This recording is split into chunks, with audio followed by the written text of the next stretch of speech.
Welcome to the Mind Sensei podcast. I'm your host, Peter Taz, and I'll be taking you on a journey to the world of martial arts and introduce listeners to some of the most inspiring and knowledgeable practitioners from around the world. Whether you're a seasoned martial artist or a curious beginner, or just enjoy hearing a great story, the Mind Sensei podcast Down Under has something for everyone. So tune in, sit back, and let us take you on a journey through the world in martial arts. Martial arts is an amazing thing. I mean, we get attracted to it because of the physical and what we see in the dynamics. But man, once you get into the mind, body, spirit of it, it's a whole nother thing, you know. And sometimes we're not. Sometimes we're just not prepared. Sometimes we're not ready for it. You know, I think there are times where Mr. Mills he got into meditating a lot, and getting the mental aspect of it, and he was telling me about some of his experiences, and I'm looking at him like, uh, I think this, I think this guy has gone crazy, right? So I wasn't mentally prepared to hear some of his experiences, and I now, how many 20 years later, I can see what he was talking about, and that's the thing about 20 years later, I'm still learning from Mr. Mills. You know, I keep saying to my people, when you take a lesson or you go to a seminar or you learn something new, just because it doesn't make sense right now, it doesn't mean it's not going to make sense. Because 3 or 4 months later, how many times have you been taught something? 6 months later, you get a Kenpo dinner plate moment, your eyes open up and you go, oh, that's what he meant 6 months ago, right? right? Exactly. It just makes you feel good about ourselves, right? Man, how dumb am I? It's taken me 20 years though. Oh, that's what he was talking about, I mean, of the cases. you get all these people that come out and train. I think one of the most profound things Mr. Lelliot has said was seek the center line. And I'm like, I've been looking for that for 30 years, like just simple words from some people will change stuff, Seek the center. Yes. That's very, very Mr. Mills would say, yeah, he would actually say, you want to seek neutral. Is one of the things. Always look for neutral and always protect the center, you know. Seek neutral. Neutral is like your neutral stance, neutral bow, because everything kind of feeds off of that, which would be kind of the center, and always protect the center. So All right, let's talk a little bit about other aspects of your life that do not involve martial arts. Do you have any hobbies outside the martial arts? I used to. I don't do as much snowboarding. My wife and I used to go snowboarding. I collect guns. We shoot guns every now and then whenever we feel like we can afford it. Bullets are hard, expensive out here in California. Guns in California is difficult. So much restrictions. Yeah, but hobby wise, really, we spend a lot of time with the family.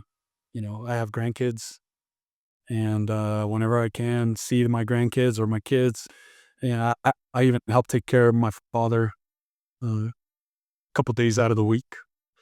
And so we just it's at this point of our time, it's martial arts, family, and a lot of times they blend together because our martial arts is our family. Our students and whoever we're working with, it becomes family, like family. So yeah, not a whole lot of hobbies outside of martial arts. I mean, I love sports, basketball, football. So what guns do you like shooting? What's your faves? Uh, Glock 9? I told you. Well, I have a Glock 9, right? A Glock 9, and then I have the Springfield, which is ACP? yeah. I have the AR 15. I have an AR 10, which the kind of the military looking rifle. Uh, they're good guns. They're good to have. They're fun. Uh, some of them, I mean, California is really really strict with guns. So They are. I've got a friend in Fresno. He's the one who takes me shooting and stuff. But he's got a walk-in safe, like it's an old bank safe, and he used to have. He doesn't have anymore as much, but he had, you name it, he had it. I'm like, I walked in, I'm like, oh, this is good. Like coming from somewhere where, they're taking pretty much all the guns away from us to going over there. Like he's got the whole shooting match, long range, short range, handguns. Yeah, you name it. But yeah, it's good. And I take people whenever we go over, I take them there so they can get a taste, of the culture sort of thing. But yeah. So I have shotguns, long range, handguns. I probably have maybe like 6 or 7 handguns and like Two Uzis under the bed. yeah. Actually, that's where I keep my knives, and then, we collect knives and we have some hidden knives and some knives that were given, stuff like that, so I keep my knives in there. I have a smaller little gun in the bedroom, so in case we need it, but it's small. Nothing too crazy, but um, we hope we don't ever have to use it. And it's pretty tough here in California. I mean, I don't know. I don't know how the gun laws are out there in Australia. I don't know if you guys are Well, as to own a handgun, they've pretty much got to glove you over here. So you got to, if you don't shoot every month or every 2 weeks, that's gone. You can't have it at home anymore. In terms of guns, nothing more than a 5-shot. Can't be semi-auto or auto. Um, yeah, it's just not worth owning a gun here right now. hell. They're pretty strict. Oh yeah, Yeah, I think but we've had. California, is way probably one of the worst states. You go to Texas or Utah or whatever the other, even Las Vegas, Nevada, and they're like, you can carry a gun on you, and it's like, California is probably one of the just overly protective states, as far as guns. But every time we come there, I do go shooting. So sometimes we'll end up going to Vegas, and that's where you can just, you can be an idiot and walk into anything and say, "Give me that, that, and that." I keep telling the story about my brother-in-law, who's not really a macho kind of guy, but he picked a Desert Eagle, and I picked just the old 44 Magnum, and it flew out of his hand. We're all diving out of the way, and then he's like, "No, no more manly gun for you, little 9mm pea shooter for you, girl gun." So he hasn't lived that down since. That Desert Eagle, those things are no joke. Man. I think shoot a 50 caliber, I believe, that Desert Eagle, and those things are hard. Yeah, but it's got the slide, so there's not as much kickback as the Dirty Harry gun, right? Like I wanted the full blown experience. But yeah, it was good. It was good. We enjoy our time when we come there, go shooting. So yeah, Yeah, well, the weapons and stuff are always good fun. I mean, Paul Mills was a gun shooter, and so we got in the guns really because he would show us how he does it and demonstrate. He demonstrated it one time when I was there. I was just like, "What the? How fast?" And all of a sudden, here's this thing, and it wasn't really about how quick; it was accuracy. All of it had to do with accuracy, And everyone always says like, "Oh, accuracy. If you're not accurate, it doesn't matter if you're not accurate." I get that, but that accuracy to me is a given. That's something that is in everything we do. Everything. Basketball, football, any sport, any shooting, bow and arrow, you have to be accurate. And if you're not working on accuracy, that should be the number one. If you're not working on accuracy, then what's the purpose of the sport, yeah, yeah. or Right. or anything you're doing? So accuracy is important. Like you said, Wyatt Earp. Speed is good. Accuracy is final. Yeah, it's And final. yeah. Yeah, that's exactly it. Okay, let's talk a little bit. You talked about you're currently residing in Los Angeles. So were you born in LA or did you come across from Tonga? Came from Tonga. So, my parents moved here when I was 2 years old. Oh, 4. Oh, no, I was 2. Sorry, I was 2. So my parents moved here and moved me here when I was 2 years old. So I'm sorry, I think I told you 4 at one time. And and I grew up here. Grew up in LA and El Monte, which is still LA area. And then pretty much been a California boy ever since. But we go back to Hawaii as often as we can. We get our culture. There's a lot of Tongans out here.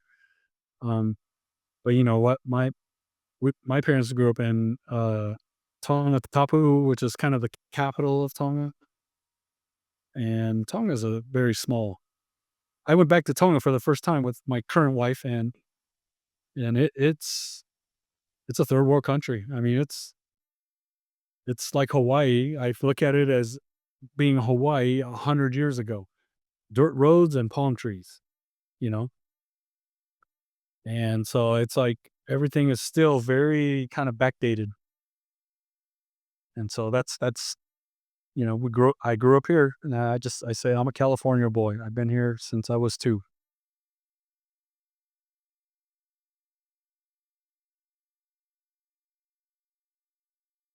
You haven't studied any other arts though, have you, since you started Kenpo? No, we dabble in other arts here and there. But nothing serious, you know. We'll do seminars with jujitsu guys and grapple and do judo and do some Filipino stuff. But when we say study the other arts, well, I've never studied. I've done actually I did the qigong with Qigong Antoine Alferos, and I was doing Kenpo, and that's when I started doing the qigong with him, and a little bit of, I'm not going to say a whole lot of time, probably maybe a year into that.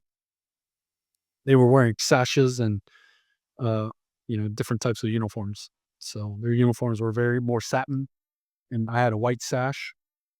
And so interesting stuff. Learning from him, it was more what he told me. And so he was more like Ark Wong, which was kind of the older Kung Fu masters, was you had to learn to heal people before you learn to hurt people. And that was kind of like the mythology of it. That was how that all originally began, is that you had to learn to heal people, not just hurt them. And yeah. Not enough of that going on. Yeah. And so that was kind of when I was doing the Qigong, and that's what it was about. It was different than Kenpo, because Kenpo was about hurting somebody quickly, right? And then I'm learning this Qigong, and it was more about focusing on yourself, a lot of conditioning, but then also learning how to heal other people, learning the healing arts. And that was before they actually taught us how to do any major or hurting anybody. I think in our or in my school, I will say in our school, I introduced you had to be a brown belt. I think it was second brown before you started teaching. You had to have your official CPR certificate qualified to get before you could get your black belt. You had to have a level 2 first aid qualification. Otherwise, you didn't get it. You couldn't sit for your exam. Not interested if you couldn't provide first aid. So we used to have a trainer that would come in twice a year. We'd have her come out, because all the different students and instructors renewing because I think your CPR you got to do every year, and your first aid over here is every 3 years. You have to renew it. So it was like, if you didn't have that, I'm not interested in your grading. Forget it. It's not going to happen. So I think a little bit of that goes a long way these days, Yeah, that's amazing. That's good stuff. And honestly, I think that's missing in the overall martial arts, especially in Kenpo, because people just want to learn quickly. They don't. There's so many facets of Kenpo, right? You have your very basic fundamentals, and then you have your deep dive where you start going into stuff and learning, the more intricacies of Kenpo, and how, again, we talked about this, minimal effort, maximum effect. I can barely do something and gain a ton of, effect off of it. And that's all through you using the principles and concepts. And then, but healing is the part that everyone misses out on. How to take care of yourself, really taking care of yourself Yeah, one of the biggest things in Kenpo, I think you're familiar with it, is now for every stripe you get on your belt, you gain 10 pounds, right? It's like the higher rank you are, the bigger you get. And, that's something that we shouldn't, I know it's kind of a joke in Kenpo, but it's something that, everyone should address. Stay healthy, stay healthy for part of the martial arts. And, my counterpartner, Stephen Russell, actually wrote a whole article about it. It was self-defense also includes you protecting yourself physically, uh, and health aspect. Don't let don't let the other elements destroy you by drinking orange Fanta all the time, or by uh, eating too much, getting heart problems, or exercise. There should be exercise in your regimen. Like you said before, to get your black belt, or third black, you were bicycling, you were exercising, you were a machine. But it's really about staying healthy. I mean, there are different levels of it. At a certain age, you just kind of want to just I think that, yeah, I think the whole thing of it is, yeah, like for mine, we did, I think it was a 3-hour grading. And then they come up and said, "How do you feel?" I said, "I'm ready to go another 3 hours. Let's go." Right? Because you were healthy enough at that level that you could do that. And that's what you're talking about, is that get yourself healthy. Like, it doesn't matter. How long is it? Doesn't matter how long it is. Didn't matter. Right? You just prepare yourself for it. So, yeah. well, even still, it's just being healthy overall as an individual. Look at Chuck Sullivan. I think he's a perfect example. What is he, 90 something? And the guy still moves, and he's still out there teaching and moving. And people have asked him, and I've even asked him, like, "What, Mr. Sullivan, what's the secret?" Keep moving. And that was his big secret. Keep moving. Don't stay sediment. Don't sit. Don't lay down. Don't, just keep moving. And whatever you do, just keep moving. Okay. So, how do you stay motivated, continue to progress in your martial arts journey? Oh my gosh. You know what motivates me is really seeing progression in the other students, seeing progression in helping other people is one of the biggest things that motivates me. Even seeing the enthusiasm and the progression of the other students and other people. I get excited about that. And then people will, you know, like I said, progression happens at a certain level incrementally, which means at a certain level, you may not see it, but people that haven't seen me in a long time will come up to me and say, "Oh my God, you're moving differently." I'm thinking to myself, I don't move any different than I did, you know, whatever, 2 years ago when you last saw me.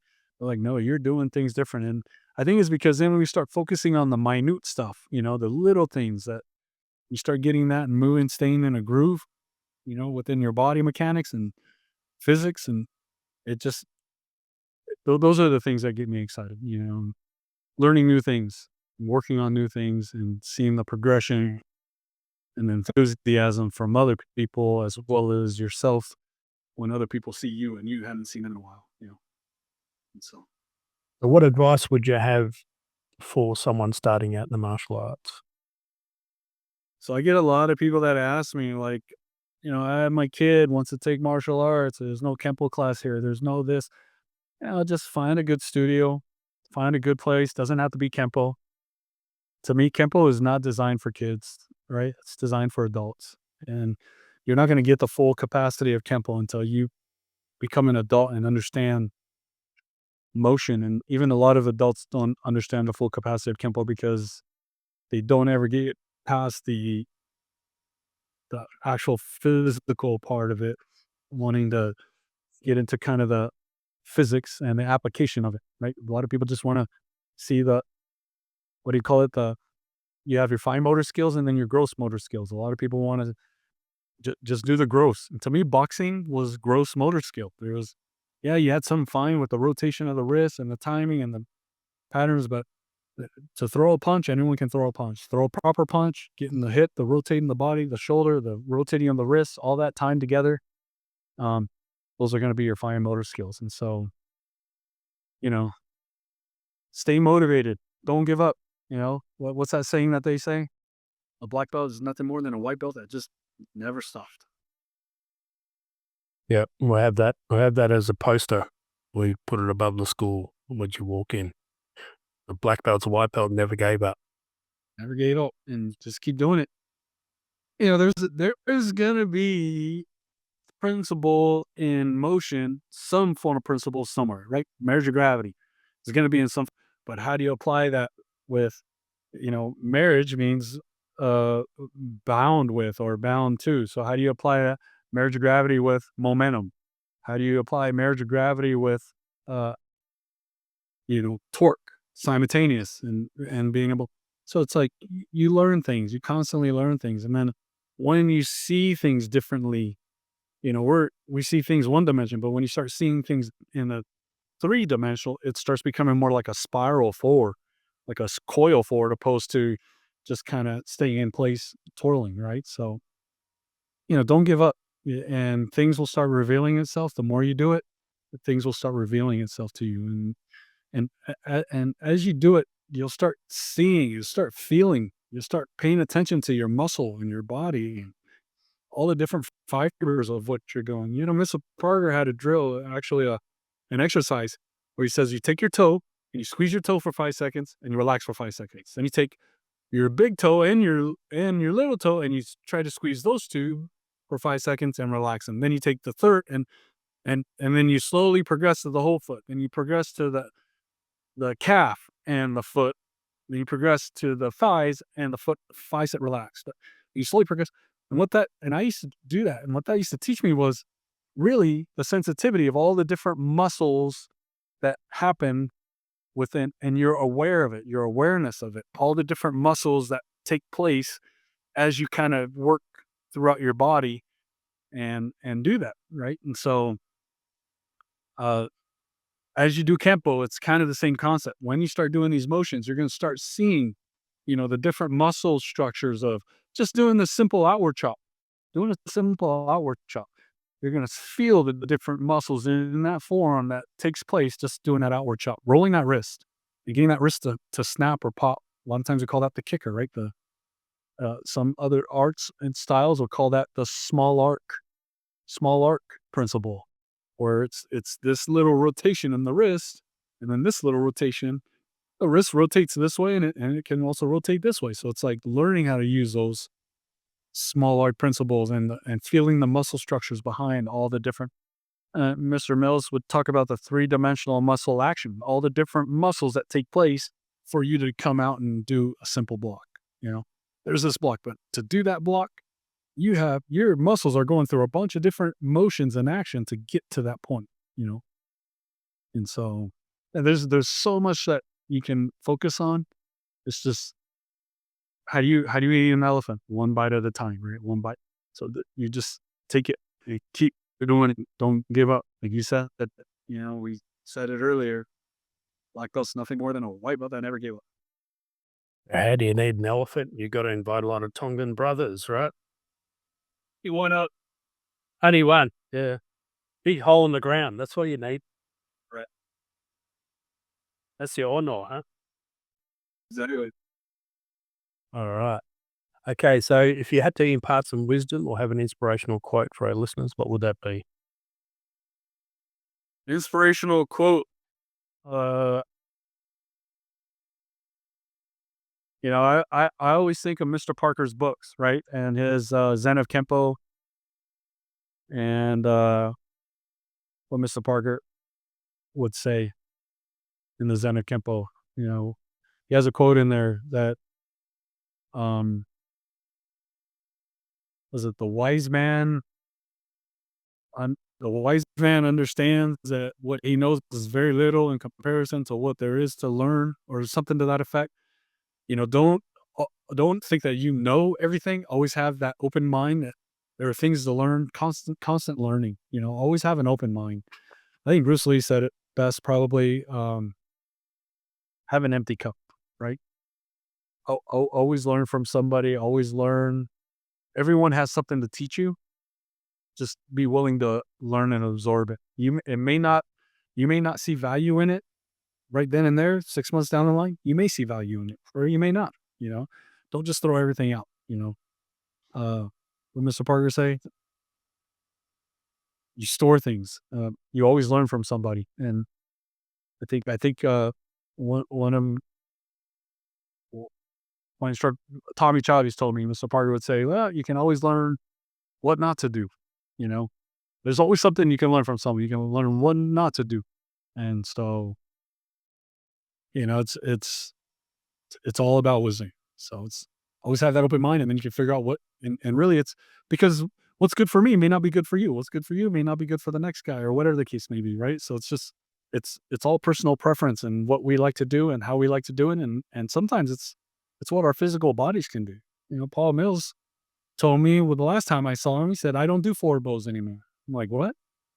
He's like, "Yeah, I can't. My hip, I have a bad hip. It's fused, and I can't rotate in that forward bow anymore." I said, "Oh, interesting. What do you do?" He's like, "Push drags. I do real quick, push drag punches, and body rotation, right upper body rotation, which is what body English. But he doesn't. He can't pivot his hip anymore." This was at the age when I saw him. He was probably 75, 76, 77, somewhere around there. And his hips were not doing so well. And he's like, "Larry, you still gotta fight. Someone picks on you or something happens. So you have to learn how to work with it." And I'm like, that's that adapting. That's the equation formula Mr. Parker gave us. Insert, delete, alter, adjust, adapt. All those 8 different variances. So tell us a little about your school or organization that you're running. So Max Dojo. Let's hear a little bit about that. Max Dojo is we used to run the Pasadena studio, and we call it Max Dojo. It stands for Martial Arts Excellence. It's instead of EX, we just took out the E, so excellence with the X. And that's why, and we kept the word dojo because dojo is just a Japanese term for like a studio. Or, I was going to call it Max Studios, but there was a hair place called Max Studios, and I didn't want to get confused with the hair place. So we stuck with the name Max Dojo. The reason why I selected it was because, back in the day, there was this very popular website called the Kenpo Net. And the Kenpo Net, in Pasadena, we had a Filipino master come in, and he was teaching a seminar in Pasadena of how to use the sticks, Filipino sticks. And on the Kenpo Net, it just went viral, crazy. People were, Mr. Parker would have never had anyone come in there, no one but Kenpo, this, that, blah, blah. I'm like, first off, Bruce Lee came in there, and he was in Kenpo, right? He had many other people other than Kenpo come in the studio. Mr. Parker's colleagues were all Kung Fu and everyone else other than Kenpo, because that's who was around here at the time. There was a handful of Kaju Kenpo that he would associate himself with, because Kaju was part of his lineage back to Mr. Chow, and there was still history back with Mr. Chow as well. Anyway, what ended up happening was people were talking so much crap about us having other martial arts in the studio that I told myself I will never, if I open a studio, I'm never going to call it Kenpo or name it Kenpo, because I didn't want it to be just focused on Kenpo. I wanted it to be martial arts in general. That's why we call it martial arts excellence. So that we just kind of focus on the overall aspect of the martial arts, Kenpo being our core. But honestly, cross training, when I would cross train, the biggest thing I learned about cross training was how it was all part of Kenpo and how Kenpo made that cross training better. Okay. And what I mean by that is, with the concepts and principles I learned in Kenpo, I added it to the cross training, and it made that cross training better. When I say cross training, I did some judo with Gene LaBelle, did some jujitsu with a guy named Al Thomas. And we used to do judo, locks, holds, flips, some jujitsu throws and locks. I would get this guillotine lock, and I learned how to do the figure four, would put some pressure on the shoulder. And their black belts would be like, "Man, how do you get that lock in there? It's so strong. A guillotine lock, like it's so strong, stand-up guillotine." And I did it like a figure four because I had my hand on their shoulder, got under their neck, and I would straighten out that which is nothing more than our figure four and a lot of and how to apply that figure four properly, right? And so when I started doing some of these other dabbling or playing with these other styles and doing some of their seminars, I I I quickly found that it's all in Kenpo. Everything that they did, we do in Kenpo. They just use it differently, right? They apply it differently. Yeah, a guy by the name of Gokar Chavinchian, very, very popular judo jujitsu guy, right? Very, very popular. He's probably the no-name guy that is one of the toughest guys that I know. And I'm not going to say no name because people do know who he is, but he's trained a lot of famous fighters, went to UFC.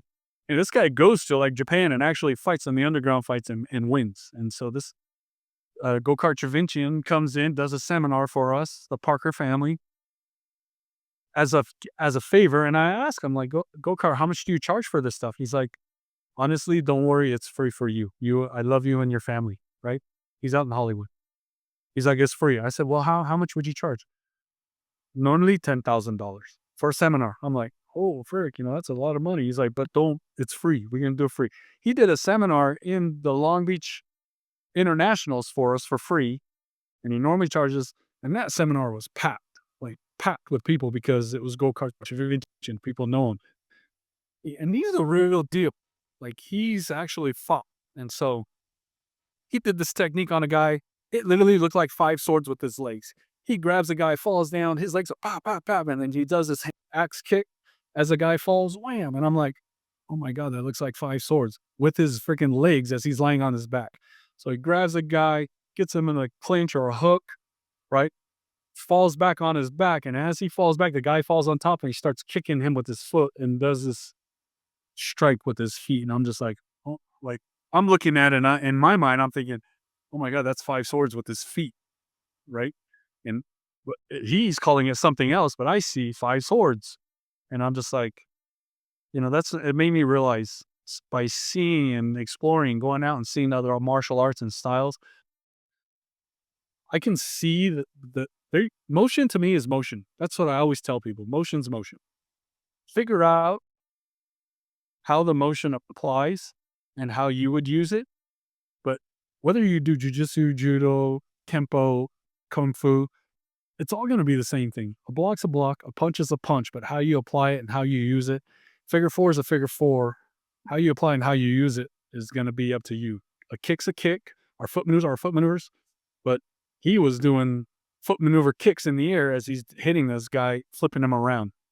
And I was just like, wow, that's amazing. And it just opened my mind to a different aspect of how motion is applied, right? How Kenpo could be applied. We use our hands. He was using his legs at that time, but he does a lot of figure four locks and twists and manipulations. And as he's doing things, I'm like, I'm naming techniques of, oh, we use that in this technique. Oh, we use that. This is this technique. And I can see the actual motions, but he's doing it differently than how we utilize it, So to me, by going out and exploring and playing with other systems, it's just done nothing more than made me realize that it just makes my Kenpo better because I can see how we use it in a different aspect and how it could be used their way, right? Or how they use it. We use it same, but differently, applied differently with different targets, and they use it in another version. So it just kind of broadened my horizon of, like I said, motion's motion. Okay, so in terms of the question was about your school. Oh, sorry. About my school. Is your wife laughing at you now? Yeah. So MAX Dojo, that's why MAX Dojo is called MAX Dojo. And that's what we teach. So we teach Kenpo, but we do play around with little things here and there. And that's what we teach is at our studio is Kenpo, and it's called MAX Dojo. And we call it MAX Dojo because I didn't want to just be labeled Kenpo and be core to Kenpo school. And so that way we could kind of explore. And although Kenpo is our core, I love Kenpo is everything to me. But to the public, I didn't want them to think, oh, it's just Kenpo, right? So IKKA association. So the IKKA is the association, and I help out with the IKKA. Darlene Tafua Parker is the oldest daughter. She runs it. She owns the rights. She owns all the publication rights to her father's materials, and I pay my dues, and I currently help run it. There is a thing with the IKKA. They have materials and journals, and the instructor journals, which uh, has never really been released, and I don't know if they're ever going to release it. I hope they do, because I feel like the journals are out there, and to me, you can get a journal. Anyone can get these journals and read it, but they're not going to get the full understanding of it. They're going to have to seek the information. You can read it. You're going to get kind of the core idea, but They're, you never. they're a study guide. Yeah, that's a You need to study. That's a guide. You need to study. yeah. And so that's the IKKA, and IKKA is still around. They're still active. Uh, we still. I'm IKKA. I go out and people ask me. I tell them I'm IKKA. I'm really there really to help out Mr. Parker, the family. I was family at one time. I was a family member. So I still help out Darlene Parker Tafua. Her husband was Nalu. Him and I used to run the Pasadena studio prior to it closing down. We used to run it and manage it. Nalu passed away maybe a year ago. He passed away. And so Darlene still runs it, and I help her. And I'm hoping to help her, hoping to help take it over from her, but still pay her royalties. And that way we can help.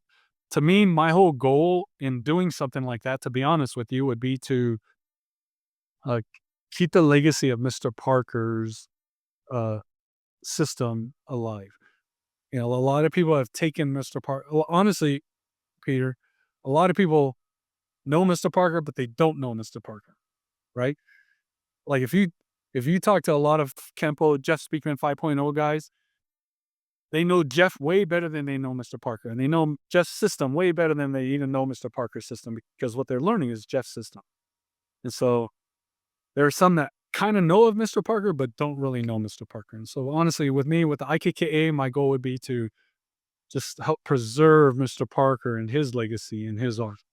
And really, it's just a tool. It's Mr. Parker's system is so vast and so much information that Jeff Speakman's version is just his version of it. There's so many versions, like we spoke about this earlier. Frank Trail's version, there's Skip Hancock's version.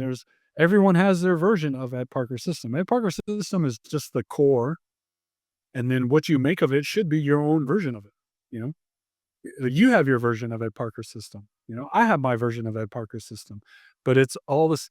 We have the main ingredient, but then we're adding our own spices to our core system. And so it's whatever, the individual likes. So when we teach at our studio, we teach the ideal phase, which I know a lot of people hate that ideal phase. Ideal phase isn't designed to perform exactly the ideal way. It's the teaching and the learning is the ideal phase. There are some things you're going to learn, some things you may like, some things you may not like. So then you start creating and designing those techniques to fit you as an individual. But you should learn the ideal phase so that you learn what there is to learn, and then you make the adjustments yourself. And that's, to me, is literally all the ideal phases is kind of like your base, and then you develop as an individual, you develop your own. But most of the ideal phase stuff works straight out of the box. They're designed to, yes, they're designed to, because some of it needs a bit of adjustment, but I think people are finding they need adjustment when what they don't realize is that ideal, there's a carbon copy of you on the other end throwing the attack. Yeah. And that's impossible to achieve. Right? It's like you can have different body types, and that's why when we train, we got all different body types. That's what you want. Like you want monsters, you want tall guys, you want stocky guys, then you get a taste for what's really going to come out on the street. You're not just doing it against someone who's your height, your build, probably not going to punch you in the street, right? It's going to be the monster's going to come at you. Yep. And that's exactly what you said is key. When you practice, you should practice on the body, but it should be different people all the time. If you practice with the same guy every time, you're not doing yourself justice. You're doing better than not practicing with anybody, but you need to have different bodies. You got to have different people. Remember, people react differently, and then trying to get the reaction from a different person, or maybe, like you said, I may not reach his head, so I'm going to hit down. I'm going to change my target and alter my weapon and alter my timing. So that's where that whole equation formula comes into play, and being able to do that at the spur of the moment is going to depend on how often were you able to practice with different people, because that's going to allow you to be able to make these adjustments right off the spur of the moment. And then, but it is key, and so to me, that's what the IKKA, everyone thinks, oh, IKKA this, IKKA, it's really, IKKA is Mr. Parker, and that's really what it's about. Mr. Parker and the core system. And so So I let's feel talk, pleased. let's talk a little bit about your logo, your patch design, Max Dojo. Yeah, so that logo, um, that's just our studio logo for our studio, and it's on our shirt. And so we have the crest on the inside. I don't know if you can see it on the back, but the crest is on the inside. It represents Kenpo, right? Martial arts excellence, right across the whole thing. The yin yang. So that circle actually is the Japanese circle, and it's not completed, but and that's the Japanese version of the circle. And then I liked it because it's the yin yang version, which is the Chinese side. So the Chinese is the balance of the yin yang, right? The good and the bad, or the opposite and the reverse. And that's what I liked about the yin yang, because that's more the Chinese side. But the circle I like because it represents the Japanese aspect, or the Japanese side of the martial arts. And so that's why that's why I've liked this circle. A friend of mine, Greg Hildebrand, has the Japanese circle, and he uses it on his patch for the Road Warrior, right? The Road Warrior is, one that kind of goes off on their own, learn their own, the warrior. And, the circle represents the path, and it's broken, but you're still figuring your way out and around. And so that's really why we use this logo for our studio, because we want to be more open-minded. Opposed, what Kenpo on the inside is our core, and that's why we just have the silhouette of the crest on it, which is Mr. Parker's patch. But in our studio, we actually wear the crest patch. So the crest patch is over our heart, which is Mr. Parker's patch. Our studio logo, we actually put on our right sleeve, and it's a round logo, and it goes underneath the city name, and it's round so that it matches the universal patch, which is on the opposite sleeve. So that way we have two round patches. It kind of blends and matches each other. Have you mapped out how many black belts you have in your lineage? I have at one time, I think I'm at like 23, 24, somewhere around there, black belts. The highest rank I have right now is fourth degree black belt. Chris Mueller out in Germany, and Jeremy Nam, who's out here and teaching out here with me. And so those are my highest rank. Looking to possibly get them to fifth. We'll see. I mean, they work at Kenpo. They do it all the time. As far as training myself, since 1991, people take breaks. Mr. Parker says it's not how long you've been in the art, but how long you've been at the art. People take breaks. Since I started in 1991, I've never taken a break. And when I mean I've never taken a break, it's not, I haven't taken a year or, a couple months off and then I get back. I've always trained and I've always taught. And it's always been training, teaching, training, teaching. The thing about teaching, and I know it's actually a requirement to get your black belt in the IKKA. I don't know if other places require it, but in the IKKA, you have to have, I want to say it was 1,000 or maybe 200. I can't remember. I want to say 1,000, but maybe it was 200 teaching hours. You had to have 200 teaching hours, uh, dedicated teaching hours to be able to get your black belt.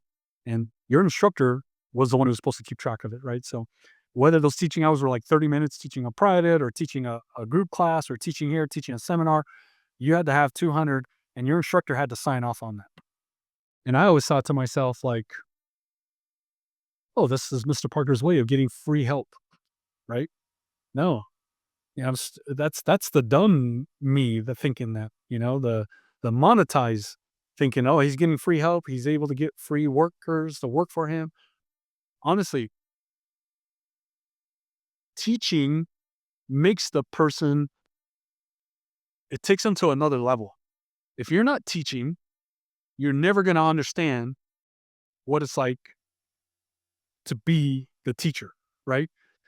So being a student is one thing and learning is one thing, but being a teacher is a whole heck of a lot harder. You have to be the example. You have to also explain everything uh, with your words. Like you have to be able to explain it verbally, and then not just explain it, but demonstrate it almost to a T, because they're gonna mimic you. People are gonna mimic. They don't understand what you're doing, but they can see and they're gonna be like, "Oh, I need to do it like that." Right? That's like Paul Mills. When Paul Mills did the thing, I didn't understand what he's doing, but I said, "I want to do that." What he's doing. I wanted to do that. And that's because he was doing it and teaching it. And so, when you're teaching, you're having to one verbally explain it, and then two, you have to demonstrate it well enough for them to, and in you doing that, you're having to focus on your own motion and make yourself cleaner, better, tighter, and explain mentally, knowledge wise, everything, right? And then you get all these, the harder questions are, well, why wouldn't you do it this way? Why wouldn't you do it that way? Now you have to think about the what ifs, and the possibilities and the variables. Well, no, you just do it because this is the way it's done. Well, no, that's not the right answer. Although that is some of the answers.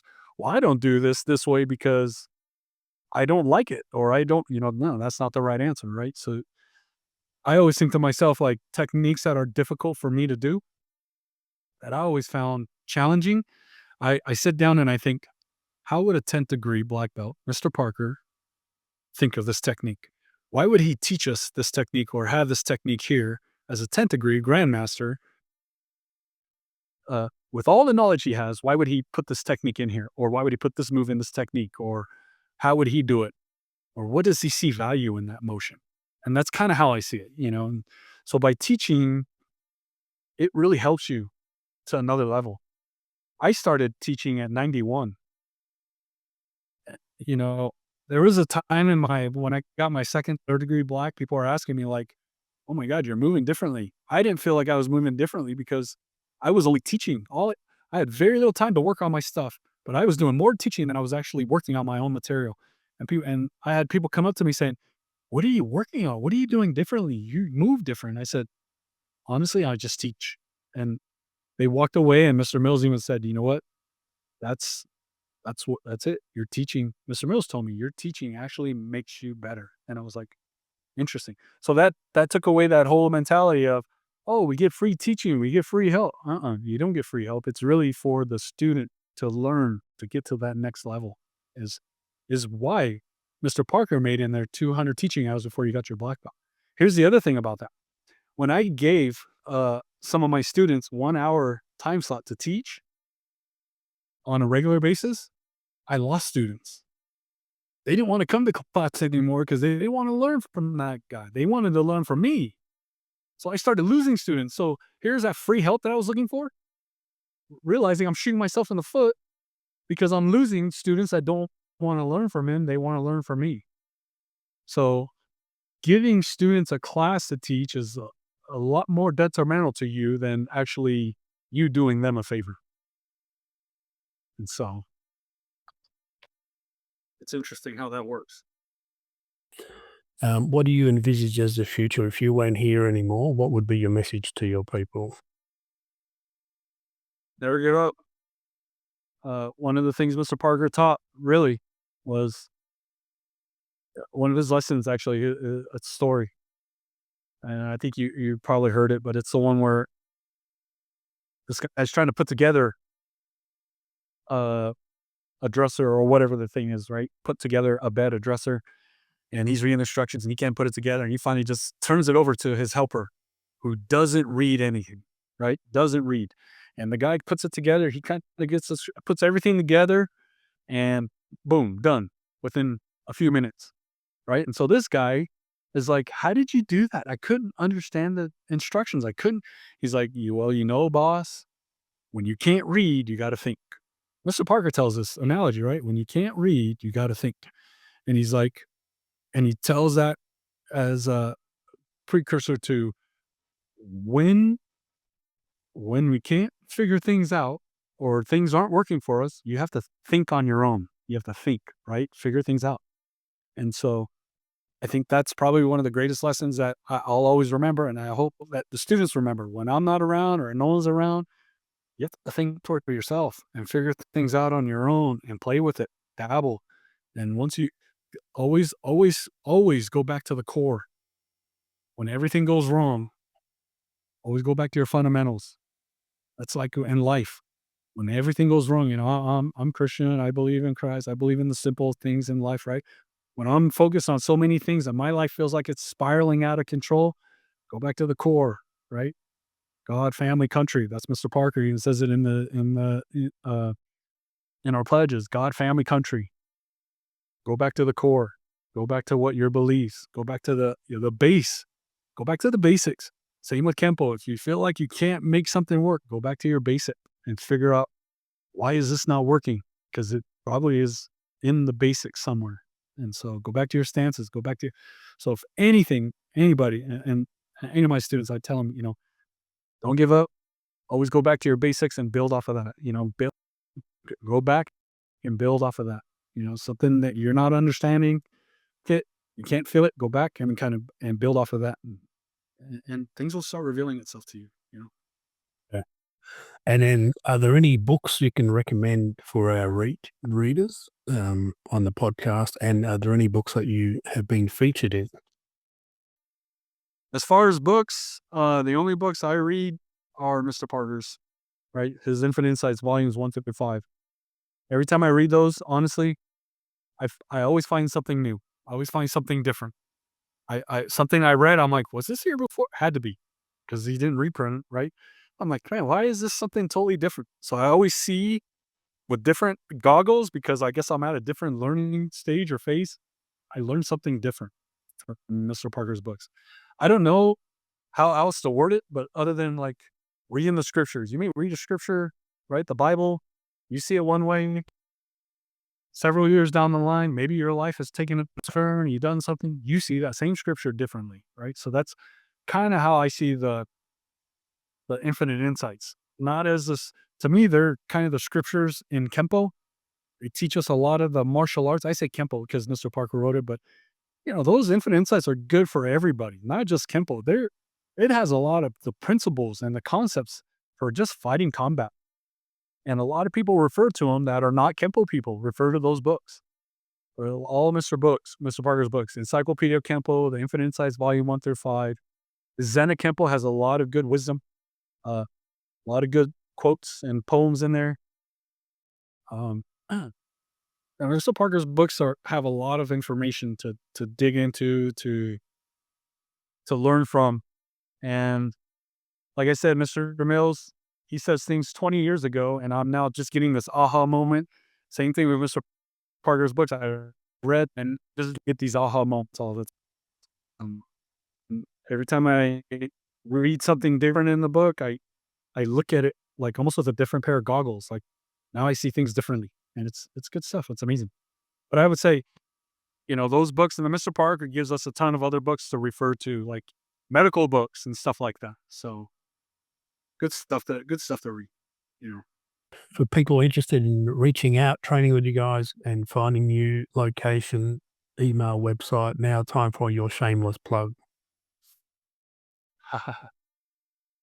Our studio, we're located in the Diamond Bar, California, small town outside of the skirts of Los Angeles. We're literally 20 minutes north of Disneyland. So if you're anywhere down here by Disneyland's Orange County, we're LA County, just straight up the freeway, 20 minutes, depending on traffic, could be 30, 40, 1 hour, depending on traffic. We're in California. We teach, that's where our studio is. We do an online course. We have several students to jump online. Our online course is kempolessons.com.